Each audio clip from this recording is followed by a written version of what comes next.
Seen as the best player or someone that was guaranteed, to make it at the top. I was a good player. I wasn't the best, but I believed that, I was going to have a profession in the game. I feel like you've got to believe that.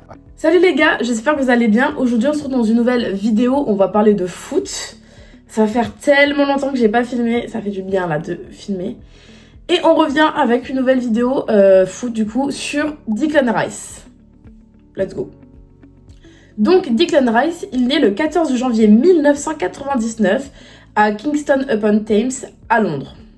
Il rejoint l'académie de Chelsea à seulement 7 ans et c'est d'ailleurs là-bas qu'il rencontre Mason Mount.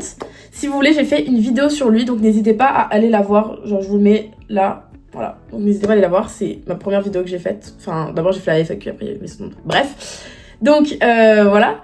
Il y reste 7 ans avant de rejoindre donc West Ham à l'âge donc de 14 ans. Après qu'il ait fait un stage, en gros, un peu un essai pendant le printemps. Et donc en 2015, après 2 ans passés au club, il signe son premier contrat professionnel. Il est d'ailleurs appelé en sélection nationale de l'Irlande des moins de 16 ans. Alors oui, vous avez bien entendu, c'est l'Irlande. Et en fait, lui, il a la double nationalité, la nationalité anglaise et irlandaise. Et donc, il a appelé, on le demande en Irlande, donc bien sûr qu'il y va. Et donc, il joue avec l'Irlande, avec les moins donc, de 16 ans. En 2016, il remporte la Premier League Cup avec les moins de 21 ans. En 2017, il représente au total 6 fois l'Irlande, donc au cours de l'année. Et il est élu meilleur joueur irlandais de l'année. Voilà. De la catégorie des moins de 19 ans. En mai 2017, il est convoqué pour la première fois en équipe première d'Irlande par Martin O'Neill, mais il ne jouera aucun des matchs. Et donc, quelques mois plus tard, il rejoint en fait les espoirs irlandais avec lesquels il joue. Pour avoir sa première sélection donc en équipe première d'Irlande, il faudra attendre le 23 mars 2018, où il honore donc sa première sélection. En décembre 2018, il signe un nouveau contrat avec West Ham, donc de 4 ans avec une année optionnelle.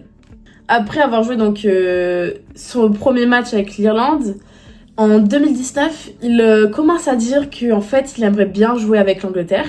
Et en fait, il faut savoir que normalement, quand vous avez commencé à jouer avec l'équipe première, donc en sélection nationale, vous n'avez pas le droit de changer d'équipe.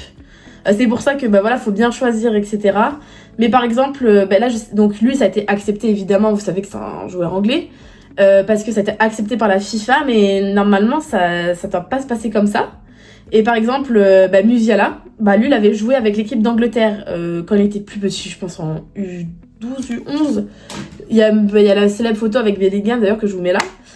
Mais du coup voilà, lui il est parti avec l'Allemagne parce que en fait c'était très simple, vu qu'il n'avait joué qu'avec les catégories en dessous et qu'il n'avait pas joué avec l'équipe première d'Angleterre, il n'y avait pas de problème. Pour Declan Rice, il y a quand même dû avoir une approbation donc de la FIFA pour qu'il puisse rejoindre l'Angleterre. Le 12 mars 2019, il est nommé meilleur joueur irlandais de l'année, mais le lendemain, il est appelé par Gareth Southgate en équipe d'Angleterre pour jouer les matchs éliminatoires de l'Euro. Et donc, il va bien évidemment jouer l'Euro. Il est nommé par le PFA Young Player of the Year, sauf que c'est son copain Sterling qui va du coup être nominé. En décembre 2019, il a la chance de pouvoir être nommé capitaine pour la première fois donc de West Ham. À la fin de la saison donc 2018-2019, il remporte, alors attention là il faut que je lise, le prix de la performance individuelle et il est nommé meilleur joueur de l'année de West Ham pour la 3e année consécutive. Alors oui, je vous ai caché ça, mais je vous promets que je me suis dit que ça allait faire vraiment beaucoup redondant si je vous disais alors là il est nommé meilleur joueur de l'année, meilleur joueur de l'année là. Bon, en 2020, il gagne la première Ligue 2 Division 2 avec les moins de 23 ans. En 2019-2020, il joue chaque minute avec West Ham. Il est nommé dans le top 5. En fait, en gros, ils ont fait des top 5, par exemple, pour les meilleurs joueurs qui taclent, pour les meilleurs joueurs qui font des passes décisives, pour les meilleurs buteurs, bref. Et donc, il est nommé donc, dans 2 classements dans ce top 5, donc pour ses tacles et ses interceptions. Et il est également nommé meilleur joueur de l'année, donc de West Ham. En avril 2021, alors qu'il jouait tous ses matchs avec West Ham, il se blesse en équipe d'Angleterre, il est donc contraint d'être blessé en fait.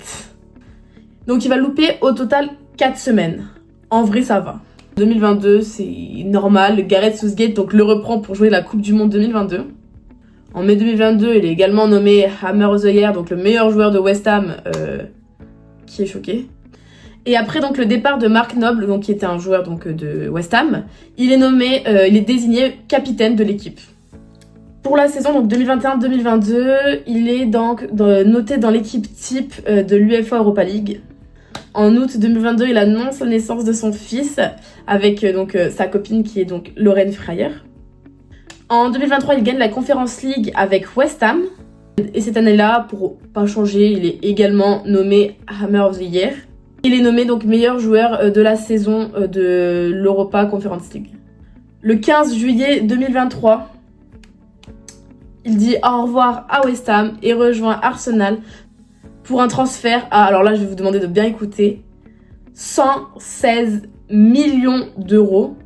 Il devient donc le joueur le plus cher. Il détrône par la même occasion un autre Anglais qui est autre que Jack Grealish. À peine arrivé à Arsenal, il remporte le Community Shield, nommé pour The Best FIFA Men's Player. En 2024, il fait également partie donc des joueurs convoqués pour l'Euro 2024. Et donc avec Arsenal, il fait sa petite vie tranquille jusqu'au jour du 8 avril 2025 où il se décide à tirer 2 coups francs et marquer 2 buts sur ces 2 coups francs. Et donc il devient le premier joueur de l'histoire à marquer 2 buts sur coup franc direct en phase d'élimination. Bah bravo. Mais malheureusement, 7 mai 2025, il peut dire au revoir à ses rêves de Champions League puisqu'elle revient à Paris. Voilà. Et donc voilà, on en a fini avec cette petite vidéo. J'espère qu'elle vous aura plu. N'hésitez pas à me dire quel joueur vous voulez voir dans les commentaires parce que en fait j'ai plein d'idées mais en même temps j'ai pas trop d'idées. Donc n'hésitez pas à me le dire. Voilà, dites-moi dans les commentaires qui c'est que vous voulez voir. N'hésitez pas à la liker, la partager, vous abonner. On est bientôt 800 abonnés les gars, on est bientôt à 800. Donc vraiment, on continue comme ça. Let's go. Moi je vous fais des gros bisous et je vous dis à mercredi.